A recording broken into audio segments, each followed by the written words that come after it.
अस्सलाम वालेकुम दोस्तों। तो आज हम देखेंगे न्यूरॉन एक्शन पोटेंशियल के बारे में। न्यूरॉन की तरफ किस तरह सिग्नल आते हैं, उसके अंदर किस तरह जो है इलेक्ट्रोलाइट्स का फ़्लो होता है और किस तरह जो है एक न्यूरॉन अपनी तरफ से दूसरे न्यूरॉन की तरफ या इफेक्टर ऑर्गन की तरफ सिग्नल भेजता है। ये सारी चीज़ें हम इस लेक्चर में देखेंगे। लेक्चर शुरू होने से पहले आपको कुछ चीज़ों का पता होना चाहिए, जैसे डीपोलराइजेशन क्या होता है। जब कभी भी मेम्ब्रेन जो है नेगेटिव आयन को लूज़ करे या पॉजिटिव आयन को गेन करे, मतलब मेम्ब्रेन जो है पॉजिटिविटी की तरफ जाए, उसको कहते हैं डीपोलराइजेशन।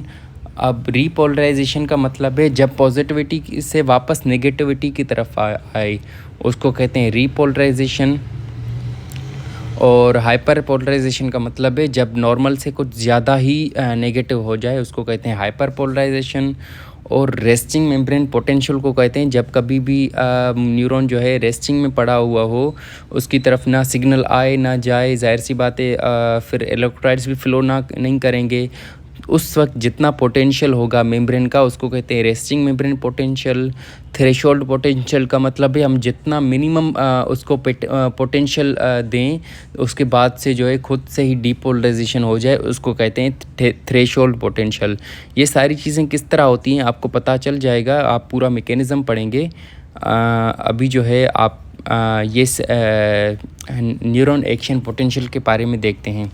अब रेस्टिंग मेम्ब्रेन पोटेंशियल क्या होता है। रेस्टिंग मेम्ब्रेन पोटेंशियल का मतलब है जब कभी भी न्यूरॉन बिल्कुल रेस्ट में पड़ा हो। अब जाहिर सी बात है रेस्ट में पड़ा हुआ होगा, ना उसकी तरफ कोई सिग्नल आएगा ना उसकी तरफ से कोई सिग्नल जाएगा, कुछ भी नहीं होगा, तो इलेक्ट्रोलाइट्स भी फ़्लो नहीं करेंगे। ठीक है, तो जितना उसके अंदर पोटेंशियल होगा उसको कहते हैं रेस्टिंग मेम्ब्रेन पोटेंशियल। और वो कितना होता है, -75 होता है। ठीक है, जब कभी भी हम थोड़ा सा किसी को पोटेंशियल दें, ठीक है, उसके अंदर थोड़ी सी हम जो है पॉजिटिविटी भरें। अब किस तरह वो हम भर सकते हैं, कोई भी हम स्टिमुलाई दें, ठीक है, तो हम पॉजिटिविटी उसकी तरफ हम भर सकते हैं। हम मिनिमम थ्रेशोल्ड लेवल की पॉजिटिविटी उसके अंदर भरेंगे फोर्सफुली। जैसे हम -75 तक से लेकर हम -55 तक पहुंचाएंगे। ठीक है, उसको कहते हैं ये थ्रेशोल्ड पोटेंशियल। उसके बाद जो है खुद से ही वो जो है मेम्ब्रेन के जो वोल्टेज गेटेड सोडियम चैनल हैं वो ओपन हो जाएंगे। ठीक है, अब जाहिर सी बात है अंदर की तरफ सोडियम कम होता है, बाहर की तरफ सोडियम ज़्यादा होता है, और सोडियम जो है पॉजिटिव उसके ऊपर चार्ज होती है, तो सोडियम का फ़्लो हो जाएगा अंदर की तरफ। अब पॉजिटिविटी जैसे ही अंदर आएगी तो मेम्ब्रेन का पोटेंशियल पॉजिटिव की तरफ चला जाएगा। अब उसके बाद क्या रीपोलराइजेशन में क्या होगा, थर्ड स्टेप में जो वोल्टेज गेटेड सोडियम चैनल थे वो क्लोज़ हो जाएंगे। उसके बाद voltage gated potassium channel open हो जाएंगे। अब जाहिर सी बात है पोटेशियम सेल्स के अंदर ज़्यादा है तो वो बाहर की तरफ फ़्लो करना शुरू हो जाएगी। अब वो बाहर की तरफ फ़्लो करेगी तो पॉजिटिविटी जो हमने गेन की थी वो लूज़ हो जाएगी, तो मेम्ब्रेन पोटेंशियल वापस से जो है नेगेटिव की तरफ आ जाएगा। अब हाइपर पोलराइजेशन स्टेट में क्या होता है, जो वोल्टेज गेटेड पोटेशियम चैनल होते हैं वो स्लोली क्लोज होते हैं। ठीक है, जब वो नॉर्मल लेवल पे आ जाता है उसका पोटेंशियल मेम्ब्रेन का, उसके बाद से भी थोड़े से खुले रहते हैं, आहिस्ता आहिस्ता आहिस्ता आहिस्ता बंद करते हैं। तो थोड़े बहुत जितने भी मतलब पोटेशियम आयन को फ्लो करना होता है लास्ट में वो बाहर की तरफ चले जाते हैं। तो ज़्यादा मतलब पोटेशियम आयन्स बाहर की तरफ चले जाते हैं तो मतलब मेम्ब्रेन जो है कुछ ज़्यादा ही नेगेटिव हो जाता है, उसको कहते हैं हाइपर पोलराइजेशन। ये देखें नॉर्मल से लाइन से ज़्यादा लाइन नीचे आ गई है। उसके बाद क्या होता है कि जो सोडियम चैनल बाहर की तरफ ज़्यादा चले गए थे और पोटेशियम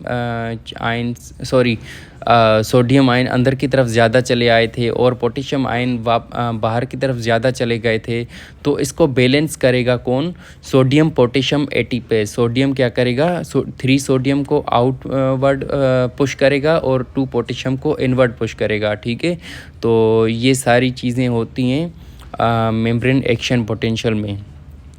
ठीक है, ये हम इससे देख लेते हैं, ये आयंस का या चैनल्स का पिक्चर भी लगाई हुई है।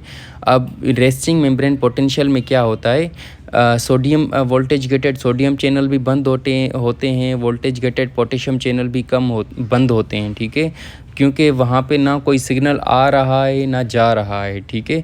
तो बिल्कुल ही जितना मतलब उसका रेस्टिंग मेम्ब्रेन पोटेंशियल होगा जो कि -75 होता है, वहाँ तक इसका रहेगा, ठीक है। अब स्टेप 2 में क्या हो रहा है, स्टेप 2 देखें, ये ऊपर लाइन जा रही है, जो हमने मिनिमम थ्रेशोल्ड लेवल तक हमने जो है पोटेंशियल को पहुंचाया, उसके बाद से जो है sodium voltage gated sodium channel वो खुद से ओपन हो जाएंगे। अब जाहिर सी बात है, सोडियम जो है बाहर की तरफ ज़्यादा थे तो वो अंदर की तरफ आना शुरू हो जाएंगे, अंदर की तरफ पॉजिटिविटी भरना शुरू हो जाएगी, तो जो है मेम्ब्रेन पोटेंशियल पॉजिटिव हो जाएगा। अब रीपोलराइजेशन में क्या होगा कि वोल्टेज गेटेड सोडियम चैनल बंद हो जाएंगे और वोल्टेज गेटेड पोटेशियम चैनल जो बंद थे वो वापस से ओपन हो जाएंगे, ठीक है। अब अंदर की तरफ जो है पोटेशियम ज़्यादा थी, तो जो है पोटेशियम बाहर की तरफ फ्लो होना शुरू हो जाएगी, जो मेम्ब्रेन पोटेंशियल था वो वापस से नेगेटिव की तरफ आ जाएगा।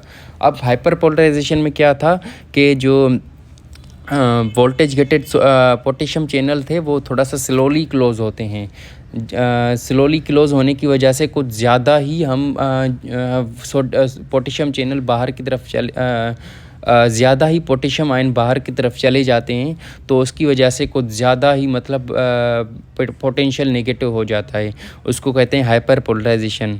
उसके बाद से जो है यहाँ पे सोडियम पोटेशियम एटीपेज काम कर रहे होते हैं। अब जो ज़्यादा जो है अंदर आ गए थे सोडियम, उसको बाहर की तरफ फेंकेगी, और पोटेशियम जो बाहर की तरफ चले गए थे अंदर की तरफ आ जाएंगे, ठीक है। तो ये होता है मेम्ब्रेन एक्शन पोटेंशियल, जो है न्यूरॉन का एक्शन पोटेंशियल। अब हम लाइन बाय लाइन हम देखते हैं।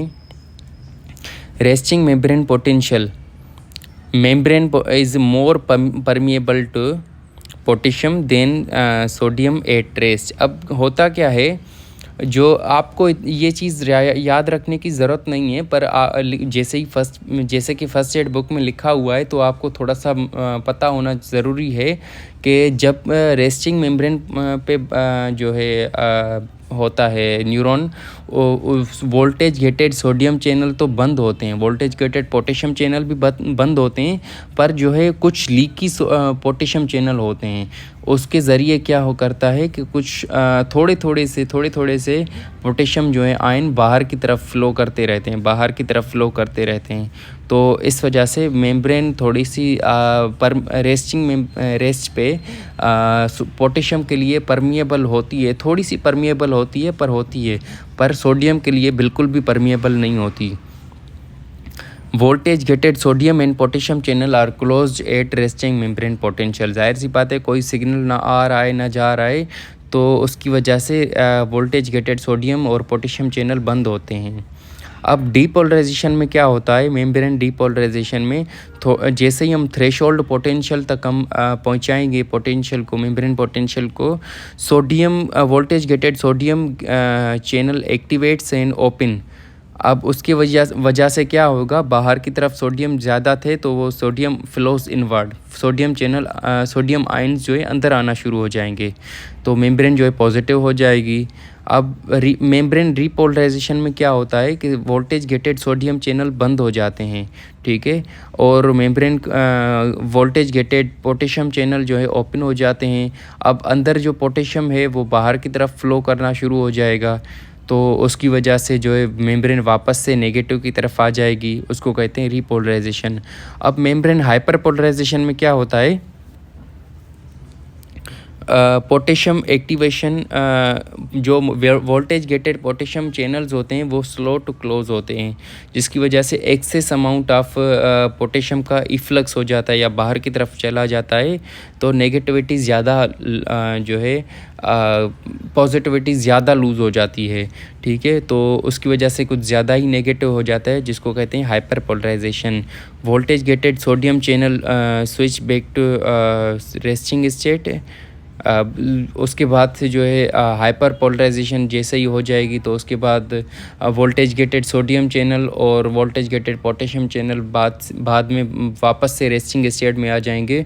जो आयंस जो है कुछ अंदर ज़्यादा थे वो बाहर चले गए, बाहर ज़्यादा थे वो अंदर आ गए, तो वो सोडियम पोटेशियम एटीपेज पंप होता है वो उसको रिस्टोर करेगा। ठीक है, ये सारा आपको पता होना चाहिए। न्यूरॉन एक्शन पोटेंशियल में ये चीज़ें होती हैं।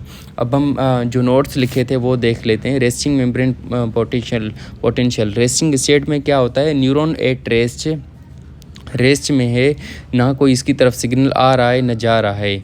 अब उस उसका एक पोटेंशियल होता है जिसमें जो है बाहर की तरफ पॉजिटिविटी ज़्यादा होती है, अंदर की तरफ नेगेटिविटी ज़्यादा होती है। अंदर की तरफ -75 जो है मेम्ब्रेन का पोटेंशियल होता है, जिसको कहते हैं रेस्टिंग मेम्ब्रेन पोटेंशियल। उस जो कि सोडियम पोटेशियम एटीपेज जो है पंप होता है वो मेंटेन कर रहा हुआ होता है। अब थोड़ा सा जैसे हम स्टिमुलाई देंगे, ठीक है, हम मेम्ब्रेन को थोड़ा सा डीपोलराइज करवाएंगे, थोड़ा सा हम करवाएंगे, या फिर जो है हम थ्रेशोल्ड पोटेंशियल तक हम पहुंचाएंगे। अब उसके बाद क्या होगा, मेम्ब्रेन जो है मेम्ब्रेन की डीपोलराइजेशन होगी। कैसे डीपोलराइजेशन होगी, सोडियम चैनल ओपन होंगे, सोडियम जो है अंदर की तरफ ज़्यादा आएगी तो मेम्ब्रेन पॉजिटिव हो जाएगी। अब रीपोलराइजेशन में क्या होगा, सोडियम चैनल क्लोज हो जाएंगे और पोटेशियम चैनल ओपन हो जाएंगे, जिसकी वजह से पोटेशियम जो है बाहर की तरफ चला जाएगा, मेम्ब्रेन जो है वापस से नेगेटिव हो जाएगा। हाइपर पोलराइजेशन में कुछ ज़्यादा ही जो है नेगेटिव हो जाता है मेम्ब्रेन, क्योंकि जो है वोल्टेज गेटेड पोटेशियम चैनल जो है वो स्लो टू क्लोज होते हैं। ठीक है, वापस से ये होता है हाइपर पोलराइजेशन। उसके बाद से जो है सोडियम पोटेशियम एटीपेज पंप होता है वो आयंस को रिस्टोर करता है। अब ये तो हो गया इम्पल्स का। इस तरह जो है इम्पल्स जो है प्रोपेगेट करता है साल्टेटरी कंडक्शन के थ्रू। ठीक है, अब जाहिर सी बात है नोट्स ऑफ रेनवीर में एक जगह पे होगी ये चीज़, फिर दूसरी जगह पे होगी, फिर तीसरी जगह पे होगी। ये इस तरह होती है साल्टेटरी कंडक्शन, जिसकी वजह से पूरा जो है नर्व इम्पल्स प्रोपेगेट करेगा एक्सोन टर्मिनल तक।